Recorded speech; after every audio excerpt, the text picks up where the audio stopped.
DOS Family. S'il vous plaît, likez la vidéo. Quand vous likez une vidéo sur YouTube, YouTube répertorie la vidéo et la propose à d'autres utilisateurs. Du coup, mes vidéos sont propulsées dans les suggestions et recommandations par YouTube. Donc s'il vous plaît, likez mes vidéos, commentez-les. Surtout likez, j'insiste et je persiste. Likez même avant de regarder. Ça ne vous coûte absolument rien de liker. C'est aussi ça le soutien. Merci, et je vous aime. Communiqué de presse même est étonné.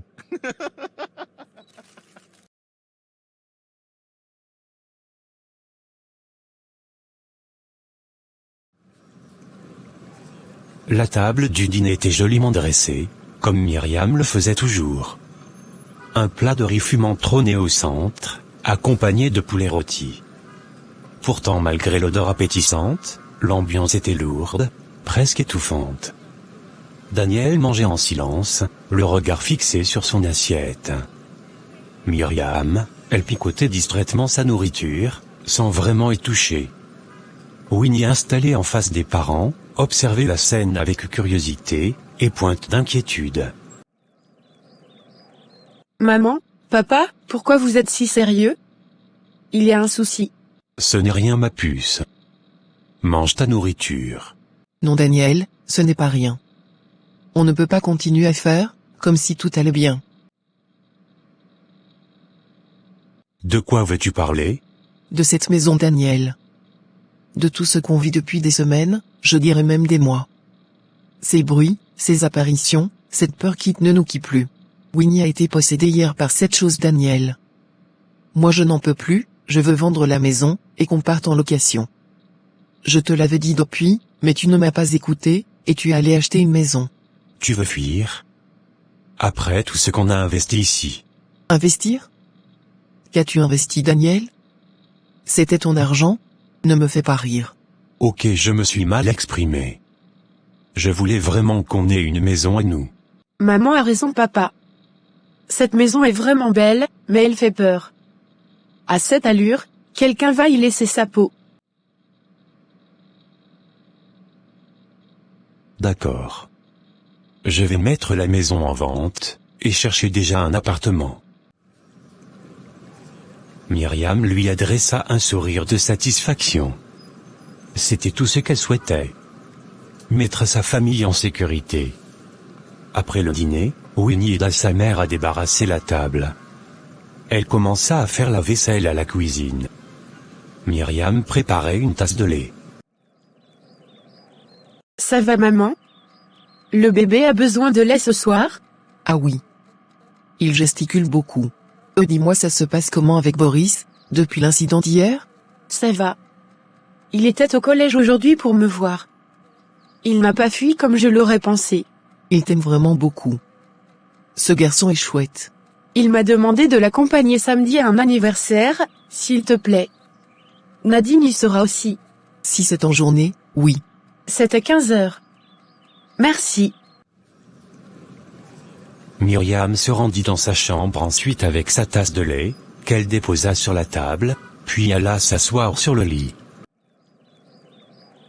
Je suis désolé. Je veux tellement que tout se passe bien, que je me plante. Je sais. Je sais que tu fais de ton mieux, mais là on n'a pas le choix. Oui, on n'a pas le choix. Je ne t'ai même pas demandé comment tu as passé ta journée. Assez bien. Il a fait beau temps aujourd'hui.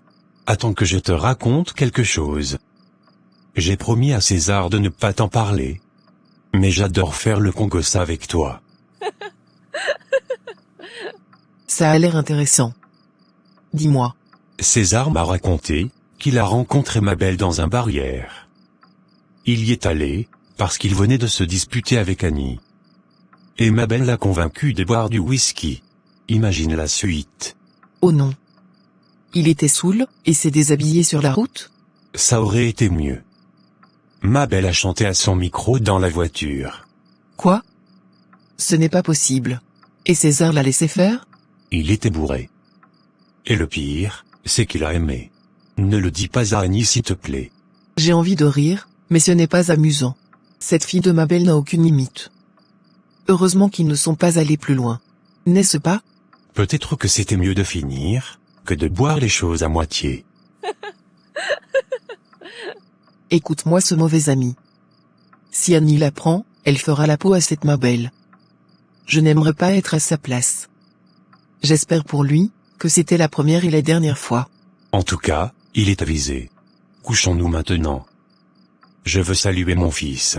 Toi alors, tu n'auras jamais une occasion. Le soleil était à son zénith le lendemain, lorsque le taxi qui transportait Karine, se gara devant le grand immeuble vitré, où travaille César.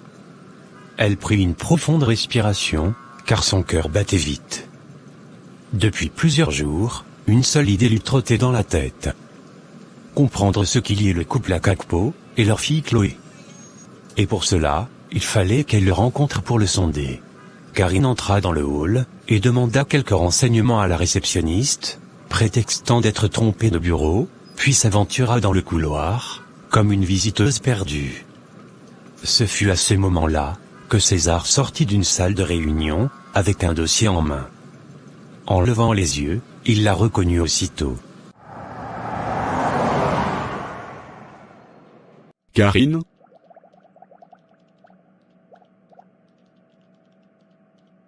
Oh! César? Je ne pensais pas te croiser ici. Je bosse ici. Je crois que je te l'avais dit. Qu'est-ce que tu fais là? Tu cherches quelqu'un? Oui, enfin non.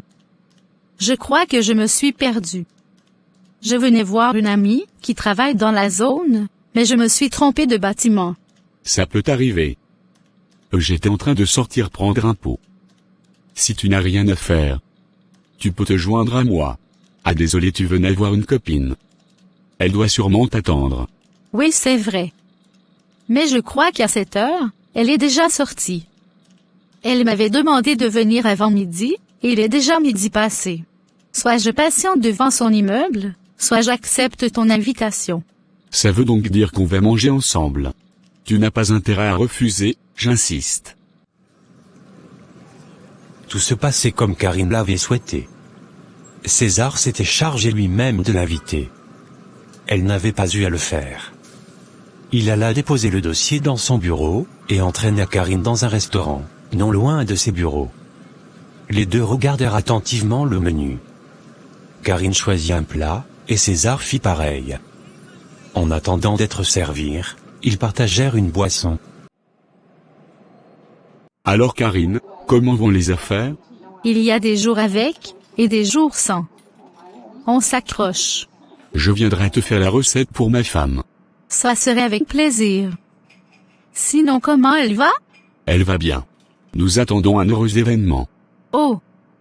C'est vrai ça? Ah oui. Le Seigneur nous a visités une deuxième fois.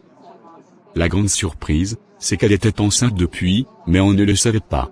Je suis si heureux, que je peux le crier sur tous les toits. Waouh! Je n'ai pas remarqué son ventre la dernière fois chez Myriam. Oui, ça sort un tout petit peu. Les grossesses sont différentes. Je n'ai pas pour habitude de m'attacher aux gens aussi facilement. Mais toi, tu as une ambiance qui dégage la paix, la confiance, la joie. Les enfants savent ressentir cette pudeur-là chez les gens. Ma fille t'a adopté dès le premier contact. Merci du compliment. Effectivement, je suis tout ce que tu as dit. Ta fille est si adorable. Je pense toujours à elle. Tu n'as pas d'enfant? Pas encore, mais j'en voudrais bien. Je me disais que le gynécologue de ta femme peut m'aider. Pourquoi pas? Si tu veux, je vais lui prendre ses coordonnées, et te les transférer. Ça serait mieux si tu cherchais à savoir, sans lui dire que c'est pour moi. Tu sais comment elle est. Oui, tu as raison. Il ne faut pas l'énerver. Dis-moi. Tu étais présent dans la salle d'accouchement, lorsque Chloé est née? Non, elle a accouché chez sa mère, alors que j'avais bien voulu assister. Elle y était allée pour une urgence, et les contractions ont commencé là-bas, alors qu'elle devait faire un aller-retour. Ah d'accord. Espérons que cette fois-ci, tu y assisteras. Ah oui. Et j'espère que c'est un garçon. Je dois égaliser avec Daniel.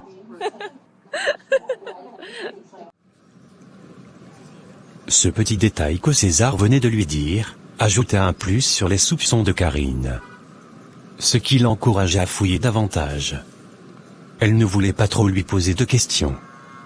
Elle se promit que dès qu'elle aura rassemblé toutes les pièces du puzzle, elle lui racontera la vérité, car tout portait à croire qu'il n'était pas complice de sa femme, mais victime comme elle. Ce matin, Annie se tenait devant César, un léger sourire au coin des lèvres, et une main sur sa cravate soigneusement choisie. Le silence entre eux n'avait rien d'inconfortable. Il était doux, complice, presque apaisant. César la regardait, attendri. Il aimait ce moment du matin, simple, mais plein de tendresse, où elle s'occupait de lui comme au premier jour. L'attention des derniers jours semblait s'être évaporée pour toujours. César regardait sa femme, avec les yeux remplis de gratitude. Il avait hâte de voir naître son deuxième enfant. En y pensant, il posa sa main sur le ventre de sa femme pour le caresser, mais elle recula. Ne me dis pas que je n'ai pas le droit de toucher ton ventre, comme ça avait été le cas pour la grossesse de Chloé. En fait bébé, tu sais que je n'aime pas cette sensation de m'imposer sur mon ventre. T'inquiète pas. Le moment venu, tu toucheras. Je l'espère bien. Merci ma chérie. Il faut que j'y aille. Je vais passer au chantier, pour régler ce que je leur dois. Chérie, j'ai besoin d'argent, de beaucoup d'argent. Pourquoi faire? Je veux commencer à faire la layette du bébé, et tu sais que je n'achète pas n'importe quoi. Ce n'est pas le moment Annie. Il y a encore des mois avant l'accouchement. Pour le moment, tu as besoin de te reposer, c'est tout. César, tu ne peux pas me couper les vivres comme ça. J'ai besoin d'argent. Mais qu'est-ce qu'il y a au juste? Je dis je vais au chantier, je vais payer les ouvriers. Il faut faire des économies. Le chantier de cette maison doit finir. J'y tiens beaucoup. Prends ton mal en patience. On achètera désormais ce qui est important. En passant, donne-moi le nom de ta clinique, où tu as été conduite pour les examens. Pourquoi faire? En fait, c'est une amie qui le demande. Elle a des problèmes de conception, et voudrait le contact d'un bon gynécologue. Une amie? Je ne la connais pas. C'est une collègue, je voulais dire. Tu me donnes ou pas? C'est la clinique la TBEF. D'accord, merci. À ce soir. Donc tu me laisses comme ça? Ok, donne-moi l'argent que tu vas remettre aux ouvriers, je vais le faire pour toi. Ma chérie, reste à la maison te reposer. Je m'occupe de ça. Allez bye, je t'aime. L'étau commençait à se refermer sur Annie, qui ne savait plus comment procéder, pour avoir de l'argent. Il ne lui manquait plus qu'une solution. Piocher dans le compte bancaire de son mari, en utilisant les services d'un hacker. Les dés étaient déjà lancés. Il n'était plus question de faire demi-tour. Quant à Karine, elle ne parvenait pas à trouver la tranquillité. Son esprit tournait sans répit, hanté par cette rencontre avec César. Il avait beau garder un visage impassible, mais son regard avait trahi quelque chose. Il était peut-être innocent dans cette affaire. Karine savait maintenant qu'il y avait bien un secret, un lourd secret. Assise ce matin sur son canapé, elle fixait le vide. Je sais qu'il y a encore beaucoup parmi vous qui n'ont pas encore liké notre vidéo. Alors faites-le dès maintenant. N'oubliez pas aussi de commenter et partager la vidéo s'il vous plaît. La vidéo peut maintenant continuer. Merci. Je vous envoie de gros bisous. Qu'est-ce qu'il me cache, lui et sa femme? Probablement sa femme. Elle se leva brusquement, et fit quelques 100 pas. Non. Elle ne pouvait pas laisser.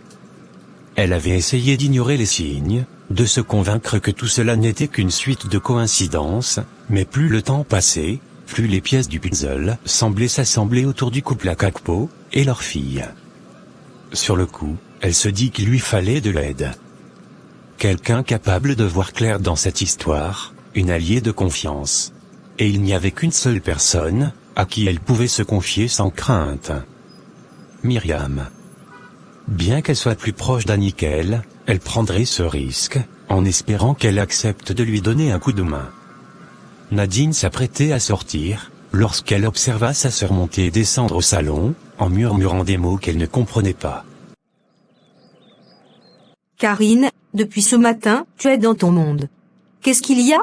Rien, ça va. Tu seras en retard à l'école. ton téléphone a sonné dans la chambre. Ah, j'espère que c'est César qui m'envoie ce que je lui ai demandé. Dit-elle, en se rendant dans la chambre. Nadine, croyant mal entendu, attendit le retour de sa sœur, pour lui poser la question. Karine revint de la chambre, en tenant son téléphone, le regard fixé sur son appareil. Karine, tu as parlé de César, c'est le même tonton César que je connais là? Tu n'as pas cours, jeune fille? Arrête de me poser des questions, et va à l'école. Vous parlez de quel César? Bonjour tata Myriam, et bonne journée à vous. Merci Nadine.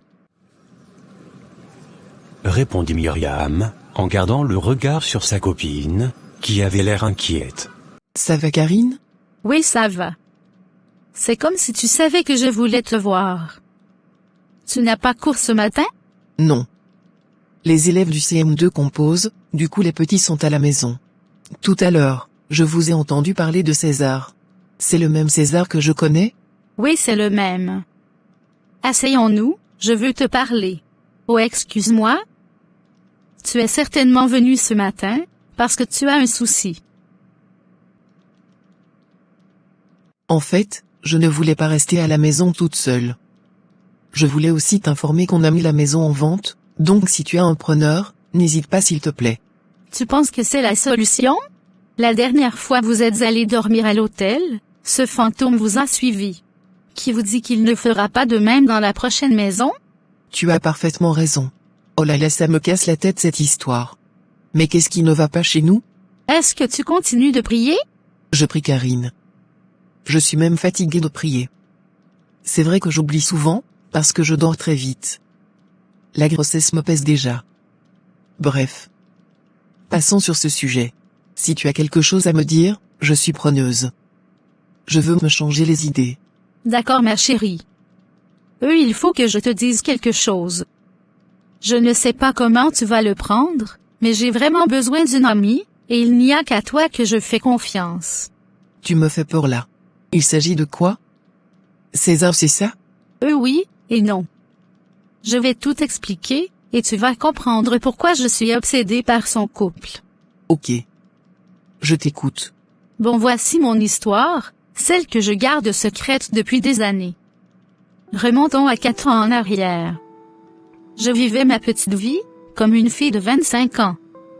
J'avais des copines, et un petit ami. J'avais arrêté l'école, pour m'occuper du commerce de ma mère. Comme tu le sais déjà, elle était diabétique, et ne pouvait plus fournir d'efforts pour quoi que ce soit.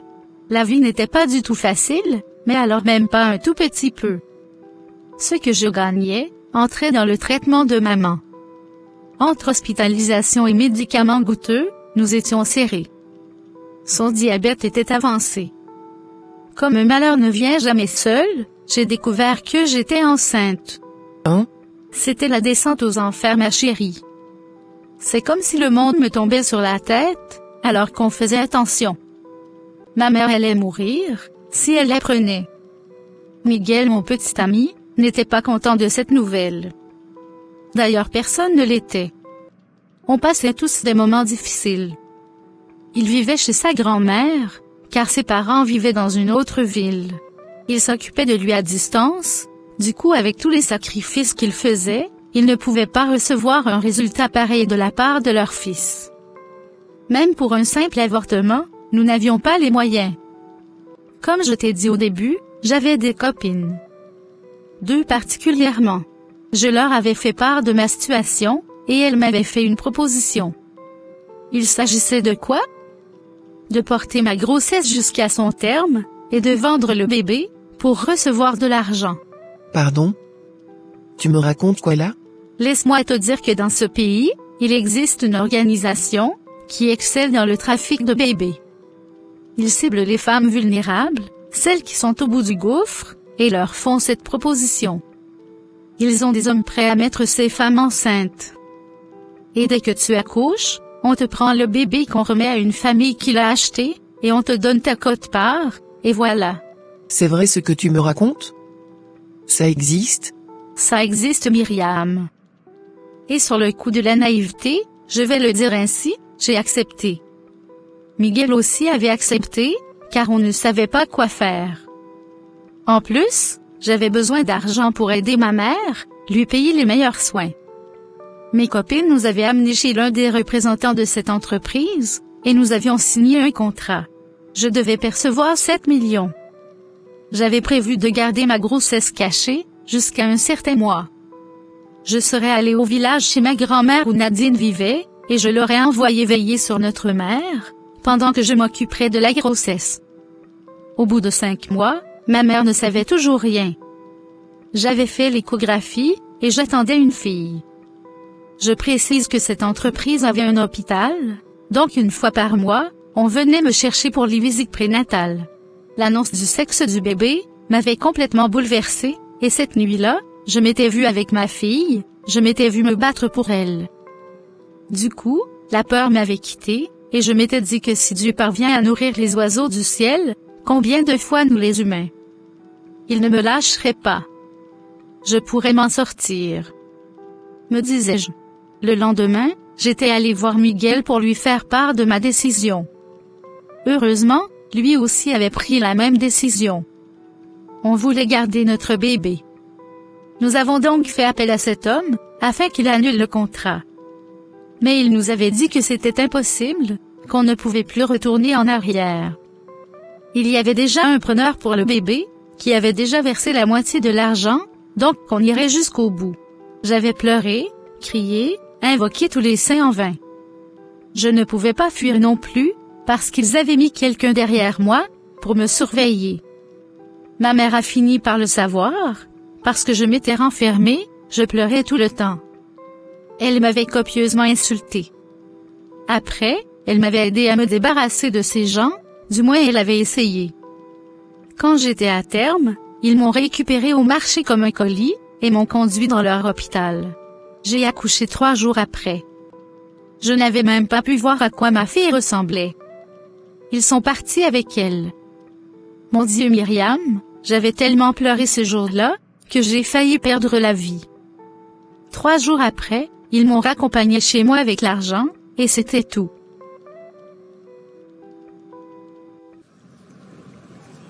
Karine se mit à pleurer. Myriam la consola, elle aussi chamboulée par cette histoire invraisemblable. J'ai fait le deuil de ma fille Myriam, mon bébé, ma petite chérie. Je ne l'ai pas pris dans mes bras. Est-ce que ça fait de moi une mauvaise mère? Je m'étais rétractée, je voulais cet enfant. Je suis désolée pour tout ça. Mon Dieu, je ne sais même pas quoi dire. Qu'est-ce qui s'est passé ensuite? Je me suis contentée de cet argent, qui au départ je voulais brûler. Mais Miguel m'en avait empêché. J'avais utilisé une partie pour ma mère, qui est quand même morte au final. Myriam, j'ai passé des moments tellement atroces, au point où ma mère sur son lit de mort, m'avait supplié de me relever, et de retrouver sa petite fille. J'étais déprimée, j'étais si mal en point, que ma grand-mère avait demandé à Nadine de vivre avec moi. Je dois préciser que Nadine ne sait rien de toute cette histoire. J'ai toujours eu honte d'en parler, qu'on me juge. Je ne te juge pas, vraiment pas. Et Miguel dans tout ça? Qu'est-il devenu? Il est rentré chez ses parents? À Myriam. Miguel en avait marre de me voir souffrir, déprimée, pleurer tous les jours. Je ne sais même pas si je pleurais ma mère, ou mon bébé. Il avait décidé de les attaquer. Il voulait dévoiler leur trafic. Je lui avais demandé de laisser, de ne pas chercher d'ennui, car ces personnes étaient foncièrement méchantes. Mais Miguel était têtu, il ne m'avait pas écouté. Il est allé jusqu'à s'exprimer dans une radio de la place, et je crois que c'était l'attaque de trop. Un matin, on m'a annoncé qu'on l'a retrouvé mort dans une rigole. Quoi? Tu blagues, Karine. Je te dis que ma vie était rebondissement sur rebondissement. Miguel est mort, en voulant me défendre, nous défendre sa fille et moi. Personne n'a jamais su ce qui s'était passé. Mais moi je savais que c'était eux. J'étais au fond du gouffre. Mais le Seigneur m'a ramassé à la cuillère, il m'a restauré, il a essuyé mes larmes, et il m'a pardonné. Tu comprends donc mon amour pour la religion. Sans ça, je serais dans les cieux depuis. Comment une personne peut vivre de telles tragédies successivement? Tu es forte ma chérie. À ta place, je ne sais pas si j'aurais supporté. J'espère que tu n'es plus en contact avec tes copines là. Plus du tout. Je sais que l'une d'elles était en Europe après son paiement, et l'autre aucune idée. J'ai coupé le contact avec elle. C'est mieux ainsi. Waouh, c'est terrible ça. Tu es forte, vraiment forte. Maintenant, quel est le rapport avec César et sa femme? Leur fille et la mienne. Quoi? C'est pour ça que j'ai besoin de ton aide, pour les démasquer. Je sais que ce sont tes amis, mais moi aussi je suis ton amie Myriam. Karine, je comprends que tu sois affectée par la perte de ta fille, mais n'accuse pas ce couple. Tu te trompes. Chloé est leur fille. Myriam, j'ai demandé à Dieu, dans toutes mes prières pendant toutes ces années, de me conduire où se trouve ma fille. Je l'ai imploré, je l'ai supplié, j'ai jeûné Myriam, j'ai fait des retraites de prière, et j'ai invoqué tous les saints. Je suis passée devant plusieurs enfants de son âge, mais aucune n'a attiré mon attention comme Chloé. Depuis le jour où je l'avais vue chez toi, son visage est resté dans ma mémoire. Dernièrement lors de l'anniversaire de Winnie, Chloé s'est jetée dans mes bras, et elle ne voulait même pas retourner avec sa mère. César m'a dit qu'il était surpris par son comportement, parce qu'elle n'accepte pas les inconnus. J'ai pris cette fille dans mes bras Myriam, et je ne voulais plus la lâcher. Cette même nuit, j'ai rêvé de Miguel, pour la première fois depuis sa mort, et il m'a dit en ces termes, « Ne lâche pas. Tu es sur la voie, tu es proche de notre fille. Je suis avec elle toutes les nuits, et je lui ai dit que tu viendras la chercher. » Voilà ces mots. Est-ce que c'est du hasard? Non Myriam. C'est mon bébé, et je ferai n'importe quoi pour la récupérer, je dis bien n'importe quoi. Pour tout type de partenariat, et ou de publicité, veuillez me contacter au email suivant, ou par WhatsApp. Merci.